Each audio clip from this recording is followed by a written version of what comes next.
Geography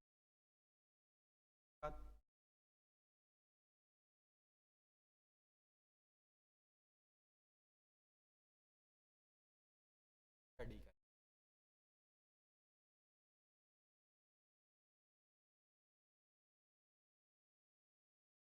law जो है पास करना है, तो आपको पता है एरिया के अकॉर्डिंग होता है, यानी जियोग्राफी देखनी पड़ती है उस जगह की, उसी के अकॉर्डिंग वहाँ पे जो है कोई भी लॉ बनेगा या कोई सिस्टम बनेगा उसी के अकॉर्डिंग होगा।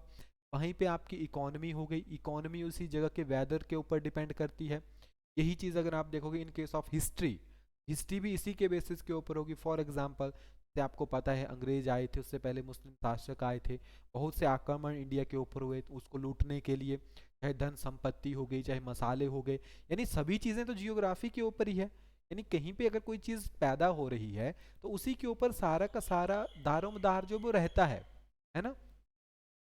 तो अब यहाँ पे मेन है आपके पास मैप, और जिसके पास एटलस नहीं है मतलब उसने कभी जियोग्राफी पढ़ी ही नहीं होगी।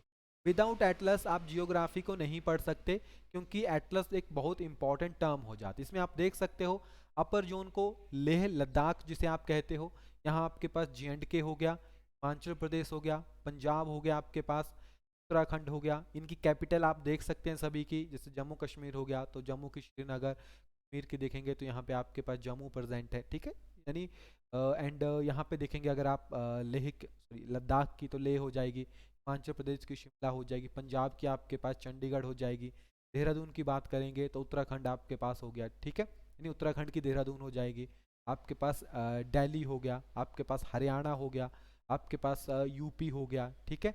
राजस्थान हो गया, गुजरात, मध्य प्रदेश, महाराष्ट्र, कर्नाटक, आंध्र प्रदेश, तेलंगाना एंड छत्तीसगढ़ हो गया, उड़ीसा आपके पास हो गया, तमिलनाडु हो गया, केरला हो गया, झारखंड हो गया, वेस्ट बंगाल, बिहार, भूटान, सिक्किम, भूटान तो चलो बाहर की बात। आपके पास अरुणाचल प्रदेश हो गया, नागालैंड हो गया, मणिपुर हो गया, मिजोरम आपके पास हो गया, त्रिपुरा हो गया, मेघालय हो गया, असम हो गया, और जितने भी एक रेड कलर में लिखे हुए हैं ये अदर कंट्रीज हैं आपके पास, ठीक है। जैसे म्यांमार हो गया आपके पास, बांग्लादेश, भूटान हो गया, नेपाल हो गया, ऊपर देखेंगे तो पाकिस्तान हो गया, अफगानिस्तान हो गया, तजाकिस्तान हो गया। ये अपर जोन है सारा, ओके। यहाँ पे आप देखोगे नीचे क्या है, आपके पास यहाँ पे भी समंदर है, यहाँ पे भी आपके पास समंदर है, बे ऑफ बंगाल एंड अरेबियन सी। तो नीचे तो समंदर है, तटीय रेखा भी है, और आप देखेंगे जिन भी देशों के पास तटीय रेखा होती है वो हाईली डेवलप होते हैं, है ना। जैसे आप अमेरिका ले लो, कनाडाज ले लो, तो इन कंट्रीज में अगर आप देखोगे तो इनकी इकोनॉमी बहुत हाई है। कारण क्या है कि इनके पास सी लेवल है, यानी इनके पास जो कोस्टल लाइन है वो काफ़ी ज़्यादा है, और जो सी होता है उसमें ट्रैवल करना सबसे सस्ता रहता है। क्या रहता है वहाँ पे, बहुत सस्ता रहता है, इसीलिए वो जगह बहुत डेवलप हो जाती है। लेकिन इंडिया के पास भी सी है, तो यहाँ से जो है व्यापार वगैरह करना बहुत ईजी हो जाता है as compare two by road. By air तो आपको पता है बहुत कॉस्टली पड़ता है। तो सबसे पहले तो आपको पूरा का पूरा इंडिया का जो मैप है वो याद होना चाहिए अपने माइंड में। फर्स्ट कंडीशन तो ये है कि कौन सी स्टेट कहाँ पे है और उसका किस तरह का जियोग्राफिकल ढांचा है, ओके, उससे आप चीज़ें समझ लोगे। अब थोड़ा सा मैं अर्थ के ऊपर अगर आपको लेके चलूँ कि अर्थ जो है हमारी किस तरह से है, और किस तरह से जो है आपके पास पूरा का पूरा एक स्ट्रक्चर बना हुआ है, और आप देखेंगे तो किस इसी तरह से अर्थ जो है वो बेसिकली है ना। सर्कल तो वैसे भी नहीं, एक जियोड की तरह है। तो यहाँ पे आपके पास कुछ इमेजिनरी लाइंस, ग्रिड सिस्टम कहते हैं, जिसके बेसिस के ऊपर जो है आपके पास पूरी की पूरी अर्थ में लोकेशंस को आइडेंटिफाई किया जाता है ना।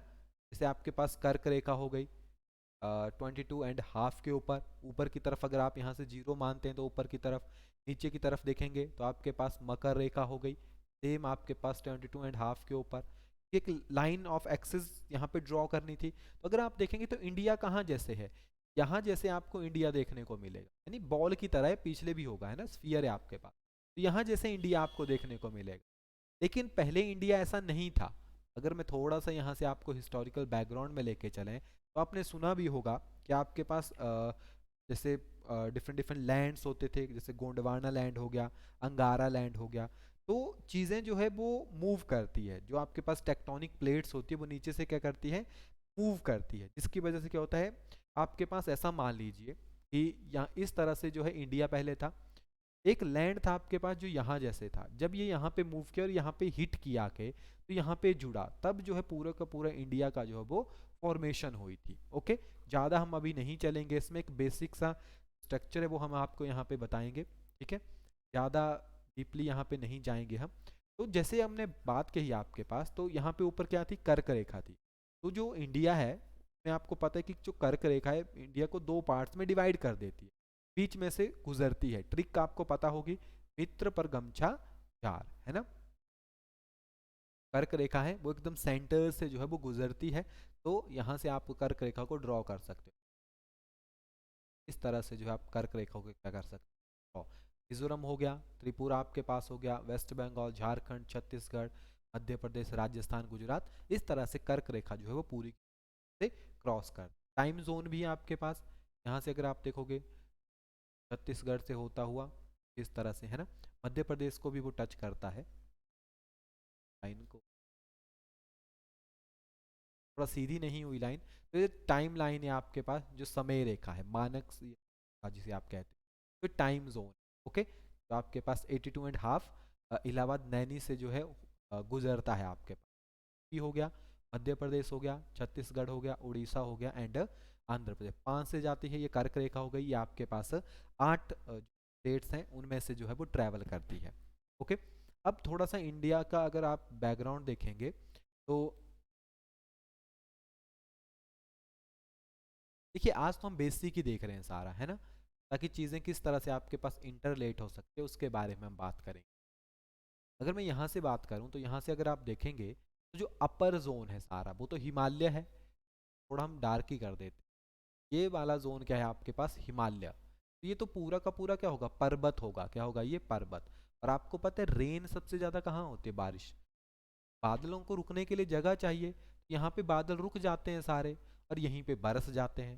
जब वो यहाँ से बरसेंगे पहाड़ों के, जब वो पहाड़ों से नीचे उतरेगी नदी, स्पीड ज़्यादा होगी, खुद वो पानी लेके भी आएगी, उसके साथ पानी के साथ मिट्टी भी आएगी।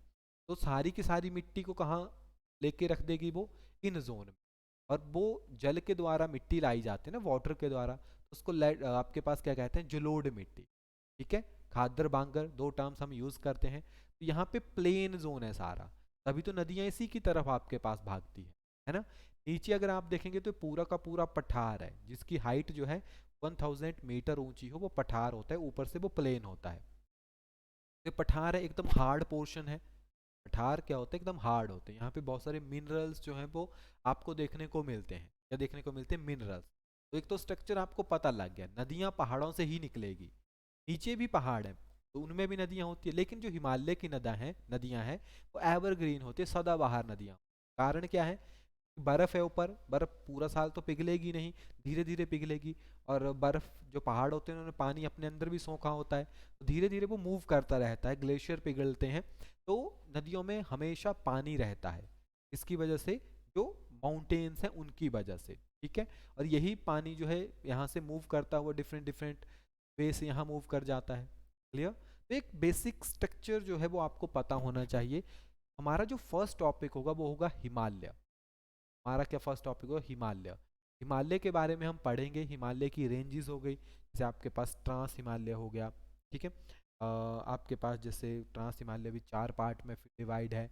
आपके पास बृहद हिमालय, जिसे द ग्रेट हिमालय करके रिप्रेजेंट करते हैं। फिर आपके पास मध्य हिमालय हो गया, जिसे लघु हिमालय कहते हैं। शिवालिक रेंज आपके पास हो गई। बहुत इंपॉर्टेंट टर्म्स आपके पास आती है।